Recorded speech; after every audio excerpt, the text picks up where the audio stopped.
ഞങ്ങളോ ക്രൂശിക്കപ്പെട്ട ക്രിസ്തുവിനെ പ്രസംഗിക്കുന്നു. ദൈവത്തിന് സ്തോത്രം. 17-ാം സങ്കീർത്തനം അവസാനത്തെ വാക്യങ്ങൾ നമുക്ക് വായിച്ചു കേൾക്കാം. 17-ാം സങ്കീർത്തനം 14-ാം വാക്യം മുതൽ. തൃക്കൈ കൊണ്ട് ലൗകിക പുരുഷന്മാരുടെ വശത്തു നിന്നും വിടുവിക്കണമേ, അവരുടെ ഓഹരി ഈ ആയുസ്സിലത്രേ. ലൗകിക പുരുഷന്മാരുടെ ഓഹരി ഈ ആയുസ്സിലത്രേ. ലോകത്തുള്ള ലൗകികരായ ആളുകൾക്ക് അവരുടെ ഓഹരി, അവരുടെ ഷെയർ ഈ ലോകത്തിലത്രേ. നിന്റെ സമ്പത്ത് കൊണ്ട് നീ അവരുടെ വയറ് നിറയ്ക്കുന്നു.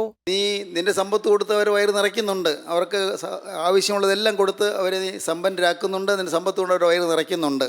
അവർക്ക് പുത്രസമ്പത്ത് ധാരാളമുണ്ട്. പിന്നെയല്ല, അവർക്ക് മക്കൾ ധാരാളമുണ്ട്, പുത്രസമ്പത്ത് ധാരാളമുണ്ട്. തങ്ങളുടെ ധനശിഷ്ടം അവർ കുഞ്ഞുങ്ങൾക്ക് വെച്ചേക്കുന്നു.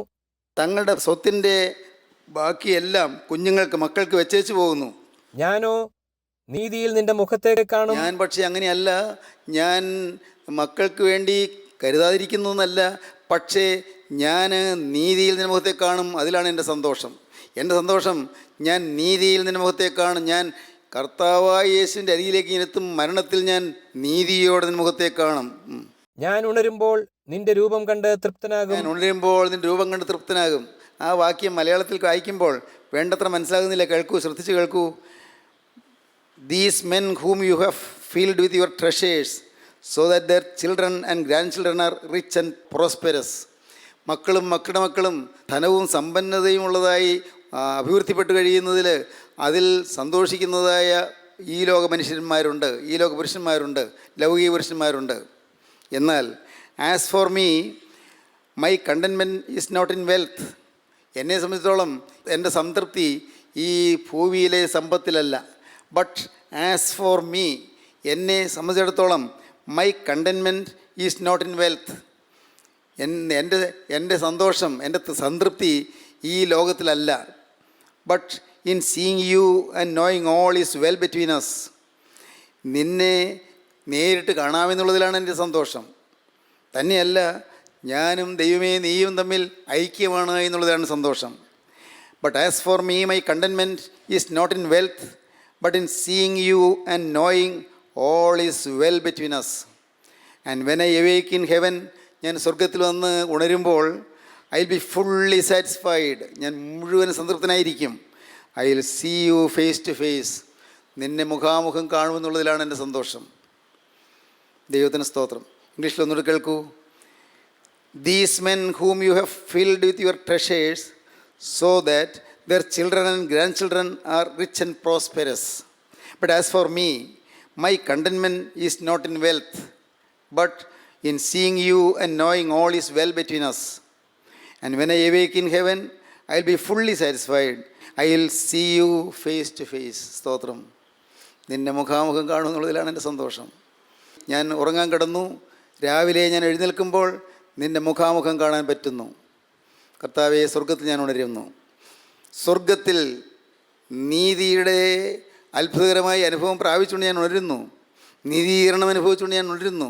കർത്താവേ, നീതിമാന്മാരുടെ നിരയിൽ എണ്ണപ്പെട്ടതിനായി ഞാൻ ഉണരുന്നു. ഞാൻ കുറ്റവാളിയായിരുന്നു, പക്ഷേ നീ എന്നെ നീതീകരിച്ചതുകൊണ്ട് ഞാൻ നീതിയിൽ നിൻ്റെ മുഖത്തെ കാണും. രാത്രി ഉറങ്ങാൻ കിടന്നു, ഞാൻ രാവിലെ ഉണരും, നീതിയിൽ നിൻ്റെ മുഖത്തെ കാണും. ഞാനതിൽ പൂർണ്ണ സംതൃപ്തനായിരിക്കും. And seeing you face to face, I will be fully satisfied, for I will see you face to face. നാം സന്തോഷത്തോടെ തമ്മിൽ കാണുന്നതിൽ അതിലായിരിക്കും എൻ്റെ സന്തോഷം. ദൈവത്തിന് സ്തോത്രം. പ്രിയപ്പെട്ടവരെ, മരണം ഒരു യാഥാർത്ഥ്യമാണ്. മരണം ജീവിതത്തിൽ സംഭവിക്കും, ഉറപ്പാണ്. എന്നാൽ ഈ മരണം കഴിഞ്ഞ് ഒരു വിശ്രമമുണ്ട്. അതാണ് വെളിപ്പാട് പുസ്തകത്തിൽ പറഞ്ഞിരിക്കുന്നത്. അതേ അവർ തങ്ങളുടെ പ്രയത്നങ്ങളിൽ നിന്ന് വിശ്രമിക്കേണ്ടതാകുന്നു. വിശ്രമം. ദാനിയേൽ പ്രവാചകൻ്റെ പുസ്തകം 12-ാം അധ്യായം 13-ാം വാക്യം വായിക്കാം. ദാനിയേൽ പ്രവാചകൻ്റെ പുസ്തകത്തിൻ്റെ അവസാനത്തെ വാക്യം 12:13. നീയോ അവസാനം വരുവോളം പൊയ്ക്കൊള്ളുക. നീ വിശ്രമിച്ച് കാലാവസാനത്തിങ്കൽ നിന്റെ ഓഹരി ലഭിപ്പാൻ എഴുന്നേറ്റ് വരും. ായ ദൈവം തൻ്റെ ദാസനായ ദാനിയേലിനോട് പറയുകയാണ്, മോനെ, നിൻ്റെ വേല നീ തികച്ചു, നിൻ്റെ വേല നീ പൂർത്തീകരിച്ചു, നിന്നെ ഏൽപ്പിച്ച വേല നീ പൂർത്തീകരിച്ച് ഇനിയും നിനക്ക് സന്തോഷത്തോടെ പിരിഞ്ഞു പോകാം, വിശ്രമിക്കാൻ പോകാം. നിൻ്റെ ശുശ്രൂഷ തീർന്നല്ലോ, നിനക്ക് ഇനി സന്തോഷത്തോടെ നിനക്ക് വിശ്രമിക്കാം. നീയോ അവസാനം വരുവോളം പൊയ്ക്കൊള്ളുക. നീ വിശ്രമിച്ച് കാലാവസാനത്തിങ്കൽ നിൻ്റെ ഓഹരി ലഭിപ്പാൻ എഴുന്നേറ്റ് വരും. ദൈവത്തിന് സ്തോത്രം. ന്യൂ ഇൻ്റർനാഷണൽ വെർഷനിൽ ആ വാക്യം ഇങ്ങനെയാണ് കിടക്കുന്നത്. As for you, you go your way till the end. അവസാനത്തോളം നീ നിൻ്റെ വഴിക്ക് പോയിക്കൊള്ളൂ. You will rest and then at the end of the days you will rise to receive your allotted inheritance. സ്തോത്രം. നിനക്ക് അലോട്ട് ചെയ്തിരിക്കുന്ന ഒരു ഷെയറുണ്ട്. നിനക്ക് വേണ്ടി നിർദ്ദേശിച്ചിരിക്കുന്നതായ ഒരു ഷെയറുണ്ട്, ഒരു സ്വത്ത്. എൻ്റെ സ്വത്തിൻ്റെ ഒരു ഭാഗം, എൻ്റെ മക്കൾക്കുള്ള സ്വത്തിൻ്റെ ഒരു ഭാഗം നിനക്ക് ഞാൻ അലോട്ട് ചെയ്തിട്ടുണ്ട്. അത് പ്രാപിപ്പാൻ നീ ഒരു ദിവസം എഴുന്നേറ്റ് വരുന്നു. ഇപ്പോൾ നീ വിശ്രമിച്ചോളൂ. നീയും വിശ്രമിച്ച് കാലാവസാനത്തിങ്കൽ നിൻ്റെ ഓഹരി ലഭിപ്പാൻ എഴുന്നേറ്റ് വരും. വിശ്രമിക്കാൻ പറയുകയാണ്. ദാനിയേൽ നല്ലതുപോലെ അധ്വാനിച്ചു, കിട്ടിയ അവസരങ്ങളൊന്നും പാഴാക്കിയില്ല. യൗവനത്തിൻ്റെ ആരംഭം മുതൽ ദൈവത്തെ ഭയപ്പെട്ട് ദൈവത്തെ മഹത്വീകരിച്ചും ദൈവത്തിന് മഹത്വം കരയറ്റിയും കൊണ്ട് ദാനിയേൽ ജീവിച്ചു. ദാനിയേലിൻ്റെ ജീവിതം അനുഗ്രഹീതമായ ജീവിതമായിരുന്നു. പ്രവാചകന് ഉത്തമമായ ഏറ്റവും ശ്രേഷ്ഠമായ ജീവിതം നയിച്ചു. ഏറ്റവും മനോഹരമായ ജീവിതം നയിച്ചു. പ്രവചനങ്ങൾ പറഞ്ഞു, വരുംകാലത്തേക്കുള്ള കാര്യങ്ങൾ മുൻകൂട്ടി പറഞ്ഞു. ദൈവം കൊടുത്തതെല്ലാം ദാനിയേൽ എഴുതി വെച്ചു. എല്ലാം. എത്ര ക്ലേശഭൂയിഷ്ടമായ ജീവിതമാണ് നയിച്ചത്. എന്തുമാത്രം ശത്രുത്വം ഉണ്ടായിരുന്നു, എന്തുമാത്രം എതിർപ്പുകൾ നേരിടേണ്ടി വന്നു. ഈ ലോക ജീവിതത്തിൽ ദാനിയേൽ അനുഭവിച്ചതായ യാതനകൾ നിസ്സാരമല്ലല്ലോ. സിംഹക്കുഴിയിലേക്ക് ദാനിയേലിനെ തള്ളിയിട്ടു. സിംഹങ്ങൾ കടിച്ച് ചീന്തുമായിരുന്നു. ദൈവത്തിൻ്റെ ദൂതൻ വന്ന് സിംഹങ്ങളുടെ വായി അടച്ചു പിടിച്ചതുകൊണ്ട് ദാനിയേൽ രക്ഷപ്പെട്ടു. ദാനിയേലിന് നാട്ടിലെ മറ്റ് പ്രസിഡന്റുമാരെല്ലാം എതിരായിരുന്നു. ബാബിലോണിയൻ സാമ്രാജ്യത്തിലും പേർഷ്യൻ സാമ്രാജ്യത്തിലും ദാനിയേലിന് ശത്രുക്കൾ ധാരാളം ഉണ്ടായിരുന്നു.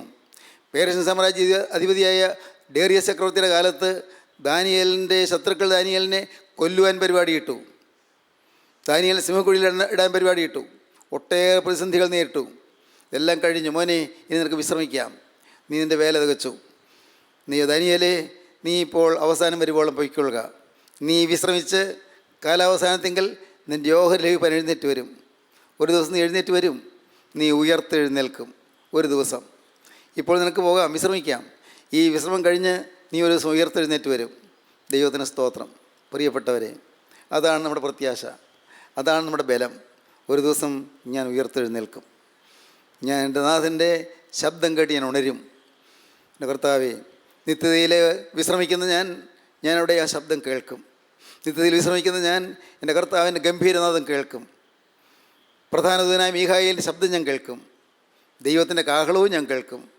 ദൈവത്തിന് സ്തോത്രം. ഒരു ദിവസം ഞാൻ അവിടെ ഇതെല്ലാം കേട്ടുകൊണ്ട് ഞാൻ ഉയർത്തെഴുന്നേൽക്കും. ഉണർന്നെഴുന്നേൽക്കും, ഉയർത്തെഴുന്നേൽക്കും. ദൈവത്തിന് സ്തോത്രം. ഞാൻ പറന്നുയരും.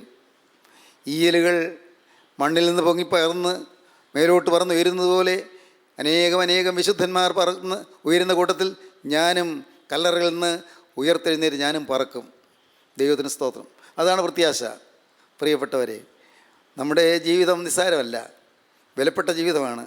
ഈ ലോക ജീവിതത്തിൽ തീർച്ചയായും പ്രശ്നങ്ങളുണ്ട്, പ്രയാസങ്ങളുണ്ട്, യാതനകളുണ്ട്, വേദനകളുണ്ട്, രോഗങ്ങളുണ്ട്, കഷ്ടപ്പാടുകളുണ്ട്, ഞെരുക്കങ്ങളുണ്ട്, എതിർപ്പുകളുണ്ട്, എല്ലാം ഉണ്ടല്ലോ, ഉണ്ട്. പക്ഷേ എൻ്റെ സഹോദരങ്ങളെ ഞാൻ പറയട്ടെ, നാം ഒരു ദിവസം ഉയർത്തെഴുന്നേൽക്കും. ദൈവത്തിന് സ്തോത്രം. നീതിയിൽ നിൻ്റെ മുഖത്തെ ഞാൻ കാണും. ഞാൻ ഒരു ദിവസം ഉയർത്തെഴുന്നേൽക്കും. ഉയർത്തെഴുന്നേറ്റ് വരുമ്പോൾ ഞാൻ പൂർണ്ണമായി സന്തോഷിക്കും. അന്ന് എനിക്ക് ഓഹരി കിട്ടും. എനിക്ക് വേണ്ടി അലോട്ട് ചെയ്തിരിക്കുന്ന ഓഹരി കിട്ടും. ആ ഇംഗ്ലീഷ് വാക്യം ഒന്നിട്ട് കേൾക്കൂ. As for you, you go your way till the end. അവസാനത്തോളം നീ നിൻ്റെ വഴിയിൽ പൊയ്ക്കൊള്ളുക. നിനക്ക് വേണ്ടി നിർദ്ദേശിച്ചിരിക്കുന്ന വഴിയിൽ നീ പൊയ്ക്കൊള്ളുക. സ്തോത്രം. നിന്നെ സംബന്ധിച്ചിടത്തോളം നിനക്ക് വേണ്ടി തന്നിരിക്കുന്ന വഴിയിൽ കൂടി നീ അവസാനത്തോളം പൊയ്ക്കൊള്ളുക. You will rest. നീ വിശ്രമിക്കും.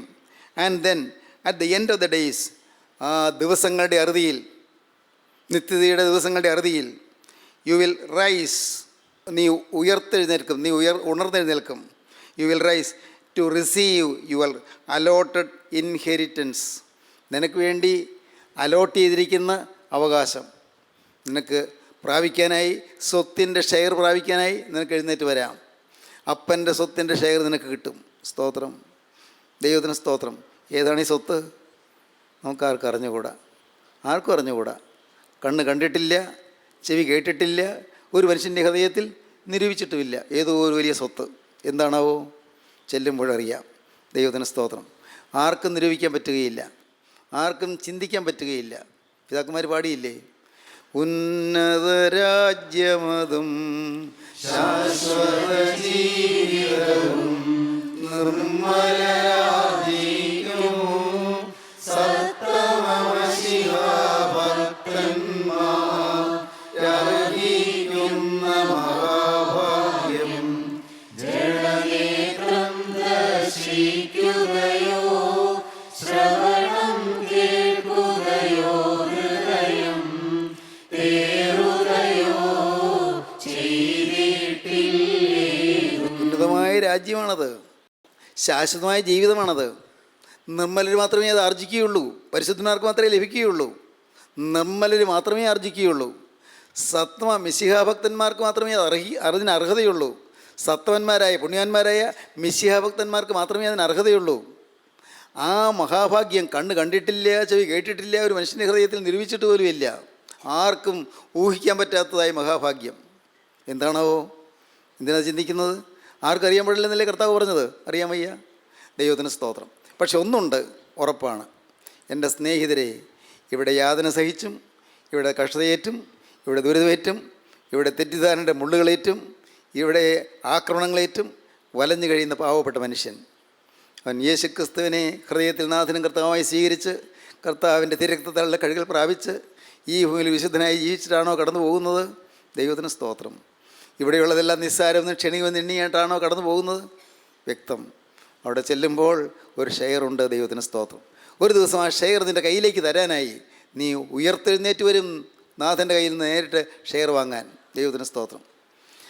അതുകൊണ്ടാണ് പിതാക്കന്മാർ പറഞ്ഞത്, ദൈവത്തിന് സ്തോത്രം, ഈ മൃതരെ ജീവിപ്പിക്കാൻ എഴുന്നള്ളുന്ന രാജാവ് മുകിലഴകിന്മേൽ ആഘോഷത്തിനായി ഇടുന്നു, മേഘങ്ങളുടെ ശോഭയിന്മേൽ ആഘോഷത്തോടെ എഴുന്നള്ളി വരും.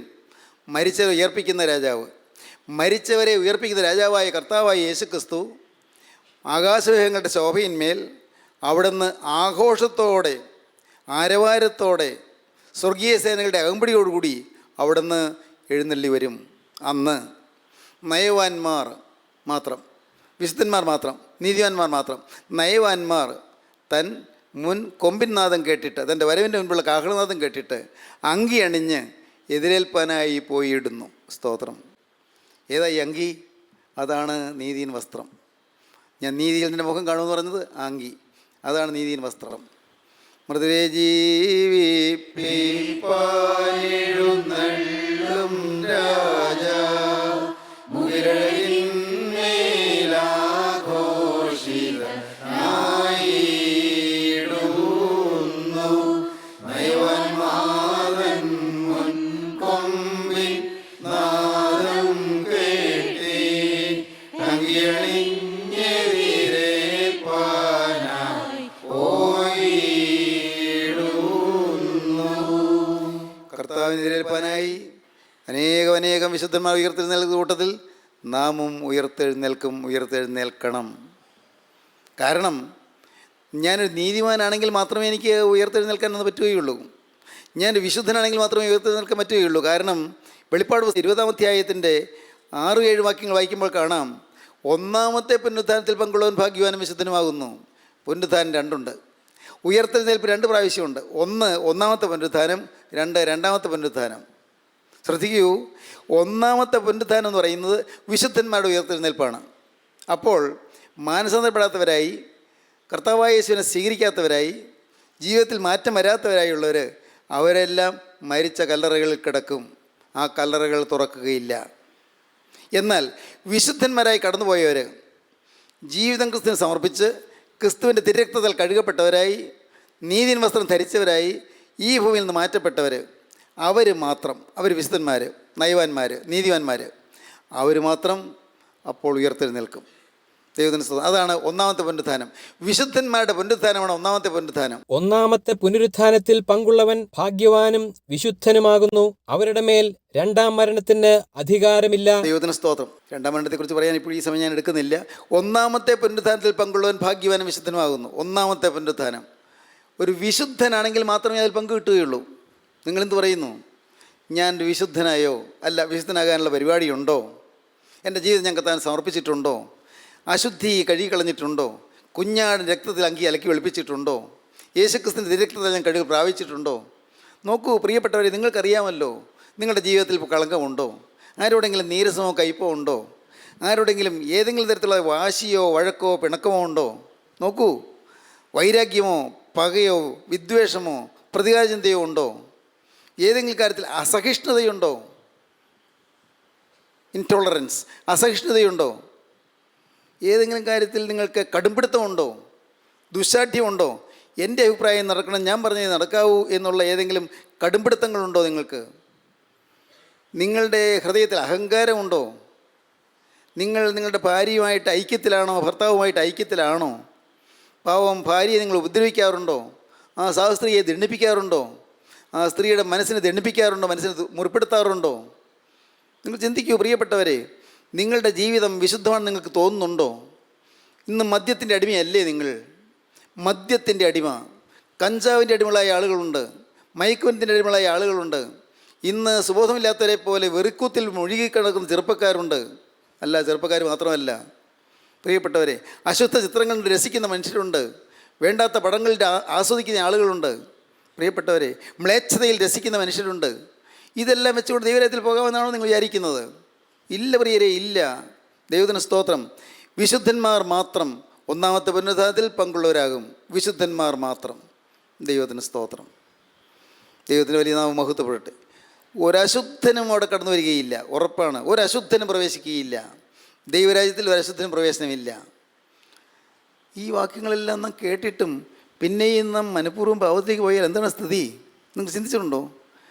സത്യത്തിൻ്റെ പരിജ്ഞാനം ലഭിച്ച ശേഷം നാം മനഃപൂർവ്വം പാപം ചെയ്താൽ പാപങ്ങൾക്ക് വേണ്ടി ഇനിയൊരു യാഗവും ശേഷിക്കാതെ ന്യായവിധിക്കായി ഭയങ്കരമായൊരു പ്രതീക്ഷയും എതിരികളെ ദഹിപ്പിക്കാനുള്ള ക്രോധാഗ്നിയുമേ ഉള്ളൂ. വചനം അങ്ങനെയാണ് പറയുന്നത്. സത്യത്തിൻ്റെ പരിജ്ഞാനം ലഭിച്ച ശേഷം നാം മനഃപൂർവ്വം പാപം ചെയ്താൽ പാപങ്ങൾക്ക് വേണ്ടി ഇനിയൊരു യാഗവും ശേഷിക്കാതെ ന്യായവിധിക്കായി ഭയങ്കരമായ ഒരു പ്രതീക്ഷയും എതിരികളെ ദഹിപ്പിക്കാനുള്ള ക്രോധാഗ്നിയമേ ഉള്ളൂ. ജീവനുള്ള ദൈവത്തിൻ്റെ കയ്യിൽ വീഴുന്നത് ഭയങ്കരം. ദൈവം ദഹിപ്പിക്കുന്ന അഗ്നിയല്ലോ. ദൈവത്തിന് സ്തോത്രം. കാരുണ്യവാനായ ദൈവമെന്ന് കൃപയുടെ വാതിൽ തുറന്നിട്ടുകൊണ്ട് നമ്മൾ ക്ഷണിക്കുന്നു. നമുക്ക് വരാം, നമുക്ക് പ്രവേശിക്കാം, കൃപയുടെ പെട്ടകത്തിൽ പ്രവേശിക്കാം. ഇന്ന് നമുക്ക് മോചനം പ്രാപിക്കാം. ഭാഗ്യ സമയങ്ങളാണ്, അനുഗ്രഹീത നിമിഷങ്ങളാണ്, സ്വർഗം തുറന്നിരിക്കുന്ന സമയങ്ങളാണ്. യേശുക്രിസ്തുവിൻ്റെ കരുണയുടെ വചനം നമ്മെ ഉണർത്തുന്ന സമയങ്ങളാണ്. ഒന്നാമത്തെ പുനരുത്ഥാനത്തിൽ പങ്കുള്ളവൻ ഭാഗ്യവാനും വിശുദ്ധനുമാകുന്നു. ദൈവത്തിന് സ്തോത്രം. ഒന്നാമത്തെ പുനരുത്ഥാനത്തിൽ പങ്ക് കിട്ടുക, അതിനെന്ത് വേണം? നാം കഴിഞ്ഞ പ്രാവശ്യം ചിന്തിച്ചതുപോലെ കർത്താവിൻ്റെ ശരണത്തിൽ നിന്ന് പ്രാപിക്കണം. കർത്താവിൻ്റെ കൃപയിൽ ശരണപ്പെട്ട് നിന്ന് പ്രാപിക്കണം. കർത്താവിൻ്റെ കൃപയിൽ ശരണത്താലേ നിൻ കൃപയിൽ, കർത്താവിൻ്റെ കൃപയിൽ ശരണത്താലേ നിന്നിട്ട് പ്രാപിക്കണം. അങ്ങനെയുള്ളവരാണ് കബറിൽ നിന്ന് ഒന്നാമത്തെ പുനരുത്ഥാനത്തിൽ പങ്കുള്ളവരായി എഴുന്നേൽക്കുന്നത്. ദൈവത്തിന് സ്തോത്രം. നിൻ ശരണയെ നിമൃതരാം താത സഹോദരരിൽ ചൊരിയണമേ മോദപ്പനി നീര്. ദൈവത്തിന് സ്തോത്രം. ക്രിസ്തുവിൻ്റെ കൃപയിൽ ശരണപ്പെട്ട് കടന്നു പോകണം. ഇന്ന് നാം പ്രാർത്ഥിക്കുന്നുണ്ട്, നമസ്കാരങ്ങൾ ഉരുവിടുന്നുണ്ട്, നാം ഗീതങ്ങൾ പാടുന്നുണ്ട്, നാം വിശുദ്ധ ആരാധനകളിൽ പങ്കെടുക്കുന്നുണ്ട്, വിവിധ കൂദാശകളിൽ നാം പങ്കെടുക്കുന്നുണ്ട്, നാം ആത്മീയമായ ജീവിതം നയിക്കുന്ന നമുക്ക് ധാരണയുണ്ട്. ശരി, നല്ലത്. എന്നാൽ സ്നേഹിതരെ, നമ്മൾ ഹൃദയം ശുദ്ധമായോ? വ്യക്തമല്ലേ കർത്താവിൻ്റെ വചനം? കർത്താവിൻ്റെ പ്രസംഗത്തിൻ്റെ ആദ്യ ഭാഗത്ത് പറയുന്നു, ഹൃദയശുദ്ധിയുള്ള ഭാഗ്യവാന്മാർ അവർ ദൈവത്തെ കാണും. ഹൃദയം ശുദ്ധമായോ? മറ്റെല്ലാം മാറ്റ്. ഹൃദയം ശുദ്ധമായോ? ദൈവത്തിന് സ്തോത്രം. ദൈവത്തിന് വലിയ നാമം മഹത്വപ്പെടട്ടെ. ഞാൻ സന്തോഷത്തോടെ നിങ്ങൾ പറയട്ടെ, നമ്മുടെ ഈ കൂട്ടായ്മയിൽ വരുന്ന അനേകം പേര് ഭാഗ്യവശാൽ വിശുദ്ധീകരണം അനുഭവിപ്പാൻ കൊതിക്കുന്നവരുണ്ട്. വിശുദ്ധീകരണം അനുഭവിപ്പാൻ ജീവിതത്തിൽ തീരുമാനം എടുത്തവരുണ്ട്. വിശുദ്ധീകരണം അനുഭവിക്കുന്നവരുണ്ട്. ദൈവത്തിന് സ്തോത്രം. തികഞ്ഞവരായില്ല, ആരും തികഞ്ഞവരായില്ല. വിശുദ്ധീകരണം ഒരു ദിവസം കൊണ്ട് പൂർത്തീകരിക്കപ്പെടുന്നില്ല. ഓരോ ദിവസം കഴിയും തോറുന്ന ശുദ്ധീകരണം പ്രാപിച്ച് മുന്നോട്ട് വരുന്നു. വളർച്ച പ്രാപിച്ച് വരുന്നു. ദൈവത്തിന് സ്തോത്രം. എന്നാൽ ഈ ശുദ്ധീകരണത്തിൻ്റെ വഴിയിലാണ് ഞാൻ നിൽക്കുന്നത് ഉറപ്പുണ്ടോ? നമുക്കറിയാവുന്ന പാപങ്ങൾ നിന്ന് മാറ്റിയോ? ഇന്ന പാപങ്ങൾ എൻ്റെ ജീവിതത്തിൽ ഉണ്ടായെന്ന് നമുക്ക് മനസ്സിലാകുന്നത് മാറ്റിയോ? ഇന്നിന്ന കാര്യങ്ങളിൽ ഞാൻ എൻ്റെ കർത്താവിനെ ദുഃഖിപ്പിക്കുന്നുണ്ടെന്ന് നിങ്ങൾക്ക് മനസ്സിലായതെല്ലാം നിങ്ങൾ ജീവിതത്തിൽ മാറ്റിക്കളഞ്ഞോ? എങ്കിൽ ഭാഗ്യം. കർത്താവ് കൂടുതൽ ആഴത്തിലേക്ക് നിങ്ങൾ നയിച്ചുകൊള്ളും. ദൈവത്തിന് സ്തോത്രം. ദൈവത്തിൻ്റെ വലിയ നാമം മഹത്വപ്പെടട്ടെ. ദൈവത്തിന് സ്തോത്രം. ഞാൻ സന്തോഷത്തോടെ ഓർക്കുന്നു, ഒരു ദേശത്തൊരു കൂട്ടായ്മയുണ്ടെങ്കിൽ നല്ലതാണ്. അനുഗ്രഹിക്കപ്പെട്ടൊരു കൂട്ടായ്മയുണ്ടെങ്കിൽ നല്ലതാണ്. ഞങ്ങളുടെ ഈ പ്രദേശത്ത്, ഞങ്ങളുടെ വലമ്പൂർ സെൻറ്റ് മേരീസ് പള്ളിയിൽ ഒരു കൂട്ടായ്മയുണ്ടായിരുന്നു. ഒരു കൂട്ടായ്മ ഉണ്ടായിരുന്നതുകൊണ്ട് എനിക്ക് വചനം കേൾക്കാനിടയായി. ആ കൂട്ടായ്മയിൽ വചനം കേൾക്കാനിടയായതുകൊണ്ട് എനിക്ക് മാനസാന്തരപ്പെടാനിടയായി. മാനസാന്തരപ്പെടാനിടയായപ്പോൾ അപ്പോഴാണ് ആത്മീയമായി ഇനിയും മുന്നോട്ട് പോകേണ്ടിയിരിക്കുന്നു മനസ്സിലായത്. ഒന്നും ആയില്ല, മാനസാന്തരപ്പെടുന്ന ഒരൊറ്റ കാര്യം കൊണ്ട് ഒന്നും ആയില്ലെന്ന് എനിക്ക് മനസ്സിലായി. ഇനി എത്രയോ ശുദ്ധീകരണം പ്രാപിക്കേണ്ടതെന്ന് മനസ്സിലായി. ശുദ്ധീകരണം പ്രാപിക്കേണ്ടതിൻ്റെ ആവശ്യകത എനിക്ക് മനസ്സിലായി. രൂപാന്തരപ്പെടണമെന്ന് മനസ്സിലായി. അതുകൊണ്ട് രൂപാന്തരപ്പെട്ട് കഴിഞ്ഞോ? ഇല്ല. ഞാൻ വ്യക്തമായി അറിയുന്നു, ഞാൻ ഇനി ഏറെയേറെ രൂപാന്തരപ്പെടേണ്ടിയിരിക്കുന്നു. ദൈവത്തിന് സ്തോത്രം. എൻ്റെ സഹോദരങ്ങളെ, നിങ്ങളെന്ത് പറയുന്നു? നിങ്ങളുടെ ജീവിതത്തിൽ ഈ രൂപാന്തരത്തിന് ആഗ്രഹമുണ്ടോ? നിങ്ങൾക്ക് വേണമോ? നിങ്ങൾക്ക് ഈ ശുദ്ധീകരണം വേണമോ? ശുദ്ധീകരണം കൂടാതെ ആരും ദൈവത്തെ കാണുകയില്ല. ശുദ്ധീകരണം പ്രാപിക്കണം. ദൈവത്തിന് ഇഷ്ടമോ? നിങ്ങളുടെ ശുദ്ധീകരണം തന്നെ. വിശുദ്ധിക്ക് എത്രയും നമ്മെ വിളിച്ചത്, അശുദ്ധിക്കല്ല, വിശുദ്ധീകരണത്തിന് എത്രയും നമ്മെ വിളിച്ചത്. ദൈവത്തിന് സ്തോത്രം. നാം വിശുദ്ധരായി തീരുക. ദൈവത്തിൻ്റെ വലിയ നാമം മഹത്വപ്പെടട്ടെ. ഇന്ന് ഈ വചനം കേട്ടുകൊണ്ടിരിക്കുമ്പോൾ തന്നെ നിങ്ങൾക്കിപ്പോൾ കർത്താവിനോട് പറയാം, കർത്താവേ, എൻ്റെ ആയുസ്സിൻ്റെ വിലപ്പെട്ട സമയങ്ങൾ പലതും കഴിഞ്ഞുപോയി. നല്ലൊരു ഭാഗം പാഴാക്കി കളഞ്ഞു. നല്ല ആയുസ്സിൻ്റെ നല്ല ഭാഗം പാഴാക്കി കളഞ്ഞു. എന്തെല്ലാമോ ചില വികല ചിന്തകൾക്ക് അടിമയായി ഞാൻ ജീവിച്ചു പോയി. വികലമായ ചിന്തകൾ, വികൃതമായ വികാരങ്ങൾ, കർത്താവേ, മ്ലേച്ഛമായ ചിന്തകൾ പലതിനും ഞാൻ ഡെമപ്പെട്ട് പിശാചിന് ഇടം കൊടുത്ത് ഞാൻ ജീവിച്ചു പോയി. കർത്താവേ, ഇന്ന് ഞാൻ ദുഃഖിക്കുന്നു. കാലങ്ങൾ നഷ്ടപ്പെട്ടതോർത്ത് ഞാൻ ദുഃഖിക്കുന്നു. കർത്താവേ, ഇപ്പോൾ തിരുമുൻപാകെ വന്ന് ഈ ക്രൂശിൻ്റെ വചനം കേട്ട് ഞാൻ എന്നെ തന്നെ തിരുമുൻപാകെ ഞാൻ സമർപ്പിക്കുന്നു. കർത്താവേ, ക്രൂശിൽ വെളിപ്പെടുത്തിയ ആ നിസ്തുല സ്നേഹം, ഗോകുൽത്തായിലെ ക്രൂശിൽ വെളിപ്പെടുത്തിയ നിസ്തുല സ്നേഹം കണ്ടുകൊണ്ട് വിശ്വസിച്ചുകൊണ്ട് ഞാൻ ആ കുരിശിൻ ചുവട്ടിലേക്ക് ഇതാ എന്നെ അർപ്പണം ചെയ്യുന്നു. എൻ്റെ കർത്താവേ, എൻ്റെ ജീവിതം ഞാനിതാ വ്യവസ്ഥ കൂടാതെ സമർപ്പിക്കുന്നു. എനിക്കൊന്നും അറിഞ്ഞുകൂടാ കർത്താവേ, ഒന്നും അറിഞ്ഞുകൂടാ. ഉത്തരവാദിത്രം ഞാൻ അറിയുന്നു. ഞാനൊരു പാപിയായ മനുഷ്യൻ എന്നറിയുന്നു. ഞാനൊരു പാപിയായ മനുഷ്യൻ, ഇനിയും ഏറെ രൂപാന്തരം പ്രാപിക്കേണ്ടിയിരിക്കുന്ന മനുഷ്യൻ. കർത്താവേ, ഒന്നുകൂടി അറിയുന്നു, നീ എന്നെ സ്നേഹിക്കുന്നു. ഒന്നുകൂടി അറിയുന്നു, നീ എന്നെ ശുദ്ധീകരിപ്പാൻ നീ ആഗ്രഹിക്കുന്നു. ഹല്ലേലൂയ, ദൈവത്തിന് സ്തോത്രം. കർത്താവെ, ഞാൻ വിശ്വസിക്കുന്നു. എന്നെ നിൻ്റെ കരങ്ങളിലേക്ക് തരികയാണ്. കർത്താവെ, ഞാൻ സഭ മാറുന്നില്ല, സമുദായം മാറുന്നില്ല, പക്ഷേ ഞാൻ എൻ്റെ ഹൃദയം മാറ്റുന്ന ക്രിസ്തുവിനോട് എന്നെ തന്നെ ഏൽപ്പിച്ചുകൊണ്ട് ഞാൻ പറയുന്നു, കർത്താവെ, നീ എന്നെ രൂപാന്തരപ്പെടുത്തണമേ. ദൈവത്തിന് സ്തോത്രം. കർത്താവെ, ഈ ലോകത്ത് സഭയും സമുദായവും മാറാതെ കർത്താവെ, യേശു ക്രിസ്തുവിൻ്റെ രക്ഷകനും കർത്താവായി സ്വീകരിക്കുന്ന മഹാസൗഭാഗ്യത്തിലേക്ക് ആർക്കും വരാമെന്നതിന് തെളിവായി നീ എന്നെ ഈ ഭൂമിയിൽ നിർത്തണമേ എന്ന് ഞാൻ യാചിക്കുന്നു. കർത്താവെ, നാഥാ, നിൻ്റെ തിരുരക്തത്താൽ എന്നെ കഴുകണമേ. എൻ്റെ മേൽ നിൻ്റെ കരം വയ്ക്കണമേ. എന്നെ അശുദ്ധിയിൽ നിന്ന് വീണ്ടെടുക്കണമേ. അശുദ്ധ പിശാചുകളുടെ പിടിയിൽ നിന്ന് എനിക്ക് മോചനം തരണമേ. എന്നെ സ്വർഗ്ഗരാജ്യത്തിൻ്റെ അടിമയാക്കി തീർക്കണമേ. സ്വർഗ്ഗരാജ്യത്തിൻ്റെ അവകാശിയാക്കി തീർക്കണമേ. അവകാശം തരുവാൻ നീ വരുമ്പോൾ നാഥാ, നിൻ്റെ സന്നിധിയിലേക്ക് പറന്നു വരാൻ എന്നെ യോഗ്യനാക്കി തീർക്കണമേ. നമുക്ക് സമർപ്പിക്കാം, നമുക്ക് പ്രാർത്ഥിക്കാം. കാരുണ്യവാനായ ഞങ്ങളുടെ സ്വർഗീയ പിതാവേ, ഈ നല്ല സമയത്തിനായി നന്ദിയോടെ സ്തോത്രം. നിൻ്റെ ഈ മക്കളോട് അവിടെ ഹൃദ്യമായി സംസാരിച്ചതിനായി നന്ദിയോടെ സ്തോത്രം. അപ്പോൾ നിൻ്റെ വചനം ഞങ്ങൾക്ക് തേനിലും തേൻകട്ടയിലും മധുരമാകിയാൽ സ്തോത്രം. എല്ലാവരെയും രണ്ടാമത്തെ വരവിന് വേണ്ടി ഒരുക്കണമേ കർത്താവേ. വിശുദ്ധന്മാർ ഉയർത്തെഴുന്നേൽക്കുന്ന കൂട്ടത്തിൽ ഉയർത്തെഴുന്നേൽക്കുന്ന ആ ഒന്നാമത്തെ പൊന്നുധാരത്തിൽ പങ്കുള്ളവരാകുവാൻ എല്ലാവരെയും യോഗ്യരാക്കി തീർക്കണമേ. തിരുനാമം മഹത്വപ്പെടുത്തണമേ. യേശുവിൻ നാമത്തിൽ തന്നെ, ആമേൻ.